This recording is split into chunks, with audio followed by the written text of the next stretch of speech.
ერთ-ორ სიტყვას გეტყვი და დასწერი ჩემო ძმაო. დაშლილი, დაფანტული, ასე ვარ ჩემო ძმაო. ლამის სული ამოხდეს, რა ვქნათ ჩემო ძმაო. ხარში ამოგვიდექით, ისევ თქვენ ჩემო ძმაო.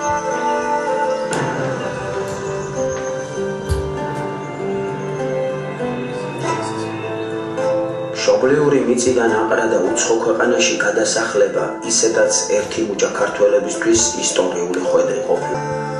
მე როდესაც შევხვდებით ღმერთმა იცის, ყოველ საქმეში თავისი ჯიბე არა, ეროვნული ინტერესა დასწრა.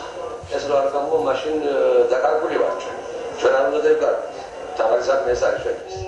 კახეთი, იმერეთი, გურია და სამეგრო ყველა ჩემი სამშობლო საქართველო.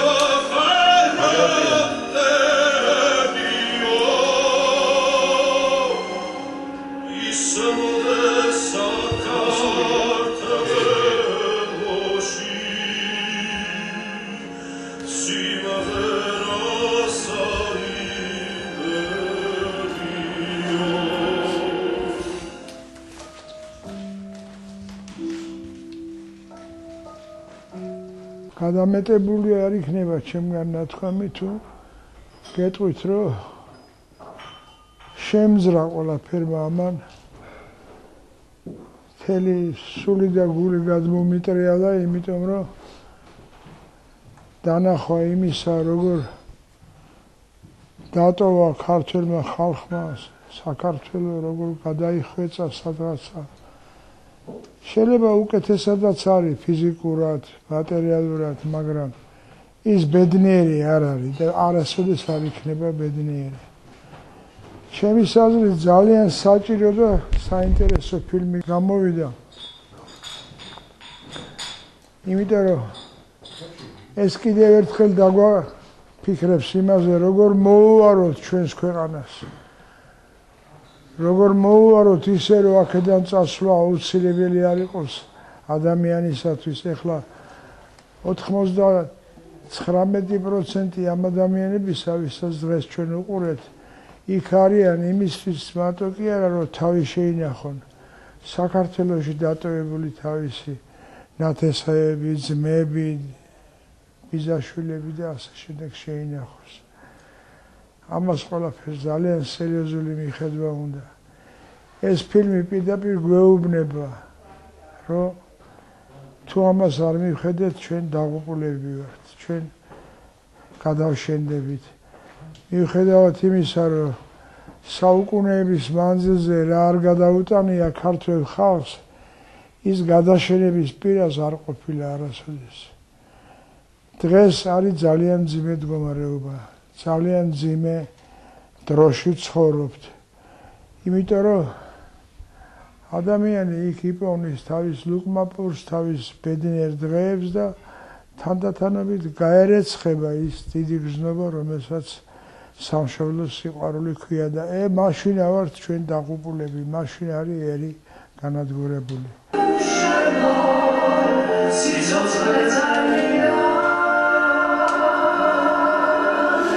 შიმშილმა და განუკითხაობამ მოიცვა ქალაქი და სოფელი. ქვეყანა ყოფნა აყოფნის ზღვარზე დადგა. და ამ უკიდურესი ძნელბედობის ჟამს ერის გადამრჩენის ფუნქცია ისევ ქართველმა დედამიწვირდა.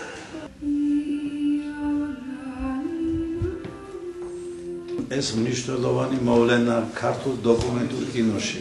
სამწუხაროდ ქართული დოკუმენტური კინო არ არის ისეთი პოპულარული, როგორც ჩვენი მხატვრული კინო იყო თავის დროზე. ამას მრავალი მიზეზები აქვს, ახლა ამის შესახებ არ გაჩერდება, არ ვისაუბრებ. მაგრამ ყველაზე დიდი დამსახურება ამ ფილმის ის არის, რომ ეს არის მასშტაბური და დღეს ჩვენ მასშტაბური პრობლემები უნდა გავანართოთ ეკრანზე უნდა წარმოვადგინოთ. Თქვენ ვერც ერთ კადრს ვერ ნახავთ, რომელსაც ქართული სუნთქვა არ არის აღბეჭდილი ეკრანზე და ამისი ყველაზე ამ ფილმის დამსახურება სწორედ ეს არის. ქართველი კაცი თავის მიწის გარეშე ვერსად ვერ იქნება ბედნიერი. მუშაობდით სამი დალაგებაზე, მუშაობდით მოფუცებულიდით. საკუთარი მოფუცებულის მოვაცით და თანამედროვე უცხოსი. ითუმეტეს ისეთიც, რომელიც ამაში ფულს იხდის და ყოველთვის გაყვადებს ამას. აქაურმა ქართულობა, მიქაური ქართულობა ძალიან დაგვაფასოთ, იმიტომ რომ მათი ძალისხმევით რეალურად დიდი გაჭირვების ფასად დღესდღეობით აქაური ქართულობა ცხოვრობს და მათი შრომის ფასად. ამ რამდენჯერმე ცემლის მომაკვდა თვალზე, იმიტომ რომ მეც მიცხოვრია 3 წელი ლოს-ანჯელესში და რეალობას ასახავს. კარგად არის ყველა კადრის ერთობლიობა გაკეთებული და მართლაც კარგი ფილმია და რაც შეიძლება მეტმა ადამიანმა ნახოს კონკრეტულად საქართველოში, რომ დააფასონ ის სად არის და იქაური ქართულობა უნდა დააფასოს. კარგის მეტი არაფერი არ მithქოს და რაც მეტი იქნება ესეთი ფილმი, მით უფრო კარგია. აგერ უკვე 13 წელია უცხოეთში ვარ და ჩემ მშობლიურ მიწაზე ფეხიც არ დამიტანს. აქაურობა გასამოთხებული ჯოჯოხეთია ჩემთვის. ჩემი პეტკოვი საქართველოს გაჯოჯოხეთებული სამოთხე. ქართველისთვის სამშობლო ფესვია, რომლისგან მოწყვეტა სულიერი სიკვდილის ტოლფასია. ასე თვიდან თვემდე მივათრევ გაუხარელ სიცოცხლეს და რაც ყველაზე მძიმეა, არ ვიცი როდის მეღირსება უკან დაბრუნება. ძალიან დიდი მადლობა მინდა უთხრა მთელ შემოქმედებით კოლექტივს ასეთი ამაღელვებელი ფილმის გადაღებისათვის, ასეთი ფილმის, რომელმაც კიდევ ერთხელ უნდა დაგვაფიქროს, როგორ გადავწყვიტოთ ჩვენი ბედი, როგორ წავიყვანოთ ჩვენი ცხოვრება. ეხლა მე არავის კრიტიკა არ მინდა, მაგრამ ბოლო 10 წელიწადი ფაქტიურად მიდიოდა პროპაგანდა, რომ კარგია ასე ცხოვრება, იქ ცხოვრება კარგია, აქ ცხოვრება ცუდია. არ ვთქვი მაგრამ მიყვარხარო და მაგრად მომენატრა და ეს იყო ჩვენი ბოლო საუბარი და გავიგე რამოდენიმე დღეში რომ გარდაიცვალა.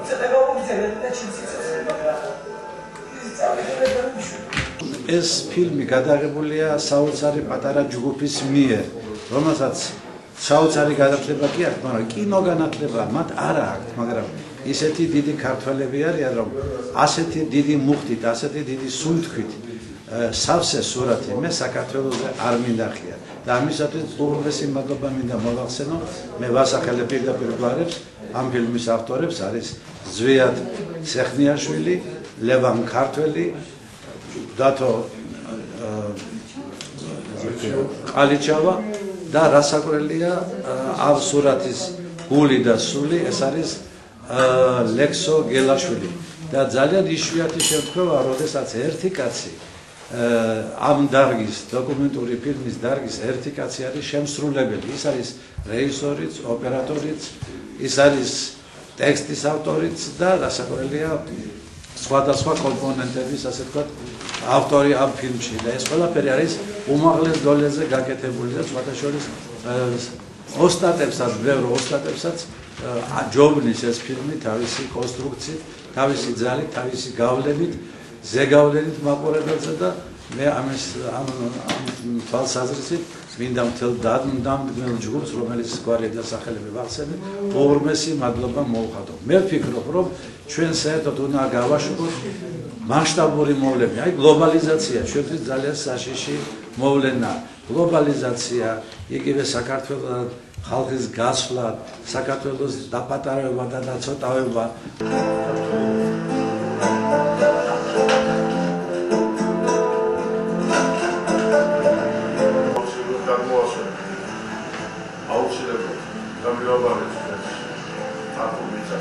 მე გილოცავთ ყველას.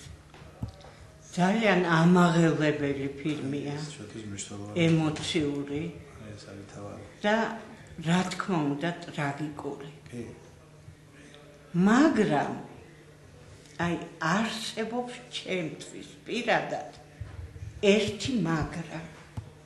მე მოვძებნე ჩემი რაღაცა ძველი ნაწერი და სულ არ წავიკითხა დროსაც არ გაქვს.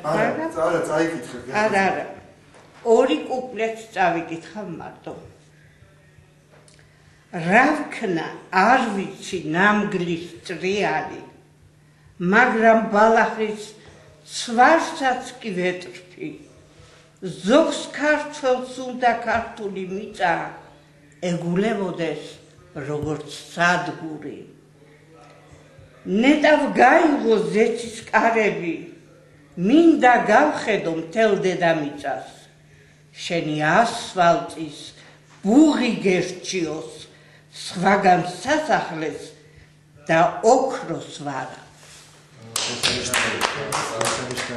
ნიკოლოზ ჩხოტივა 1940 წელს გახდა ამერიკის მოქალაქე.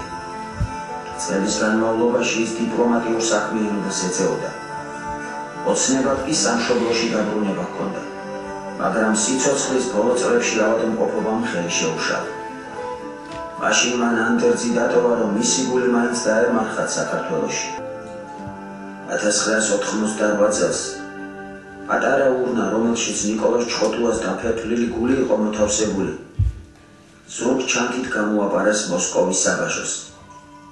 თბილისში ჩამოიტანეს და ვერის სასაფლაოზე წმინდა პანტელეიმონის სახელობის ეკლესიასთან მალულად დაკრძალეს. ყველაზე მაგარი იყო ის მომენტი რა, მე ის არ მქონდა ნახე, ის ლექსს რო ამბობს გადის და რო აი ბღავის რა. აი ეგ არის საქართველო, რომელიც სულ სხვა მონატრებაა რა, ის აქ არ გენატრება აქ რო ხარ.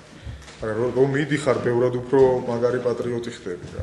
აფასებ იმას, რას კარგავ, რა შეიძლება დაკარგო და ბევრად უფრო მეტი ინფორმაცია იცი მე შენ გარედან რო უყურებ, ვიდრე შიგნით რო ხარ. და უფრო მეტად ტკივა. ანუ საქართველოს ხო ტკივილია და ანუ ის ტკივილი ამ ფილმმა, მთელი ამ კადრების ერთობლიობამ და ემოციამ მოიტანა. მეც ახლა ამდენჯერმე წავამივიდა რა წრემლი და სხვა, ნუ ჩემ თავსაც ხედავდი ხოლმე რა, და აქედან გამომდინარე, ხა ის კაცი რო წავიდა და იქ დაждდა და ტიროდა, მე ძალიან ბევრჯერ მიტირია რა ეგრე. ძალიან ძიმე იყო ჩემთვის ამ ფილმის ყურება. რაღაც გულზე მომხვდა, იმიტომ რომ ჩემი ოჯახის წევრებიც არიან საზღვარგარეთ ემიგრანტები და ცოტა მტკივნეული იყო ჩემთვის ამ ფილმის მიღება. ძალიან რთულია ბავშვების წავნა. ერთადერთი გადაჭრის გზა არის ქართული სკოლები. ქართული სკოლები, სადაც უმთავრესი და უპირველესი იქნება დედაენა და ისტორია. მე მიხარია გულწრფელად, რომ არსებობს ისეთი ბაზა, რომ თქვენ აი ასეთი ფილმები გადაიღოთ. ჩემ ოჯახში ვნახე ის ქერჩი პრეზენტაციას ეკავით თბილისის პერიოდში, მოხდით იქაც ძალიან ემოციური. რომლითაც აღტაცებული ვარ და ღმერთმა მოგცეთ საშუალება და ენერგია, ძალა, რომ კიდევ ბევრი ასეთი ფილმები გადაგიღოთ. აი ასეთი კუთხით მე ვფიქრობ, რომ ჩვენი ერთგვარად დაკარგული საქართველოს კინემატოგრაფია აი ამ ფილმით შეიძლება აღორძინდეს, იმიტომ რომ ამ ჯგუფს აქვს დიდი პოტენცია და ჩვენ ხელი უნდა შევუწყოთ, რომ ეს პოტენცია გარდაიქცეს ეკრანის ნაწარმოებად, ესე იგი კინოსურათებად, რომელსაც ეწოდება ნამდვილი დოკუმენტალური ფილმი.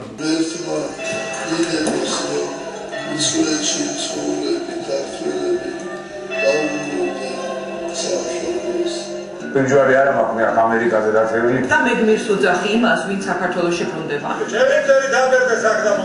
საქართველოს გამარჯვებას! მე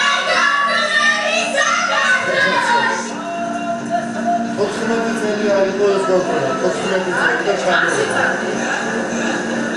და ჩვენი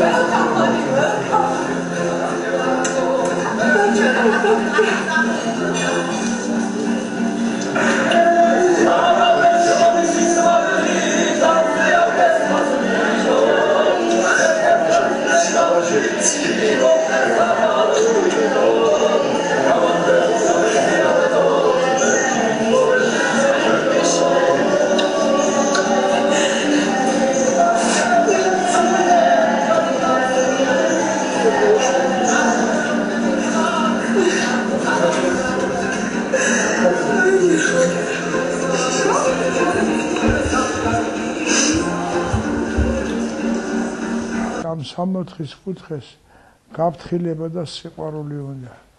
დიდი მადლობა ამ დიდი სიხარულისთვის, რომელიც მე მომანიჭეთ ამ ჩემთვის ძალიან მძიმე პერიოდში ცხოვრებისა.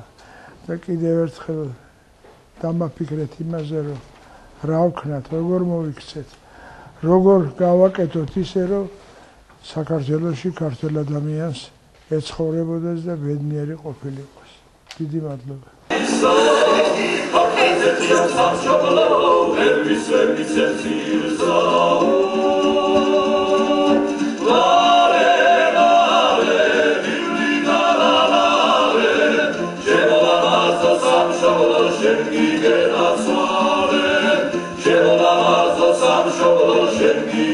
Shall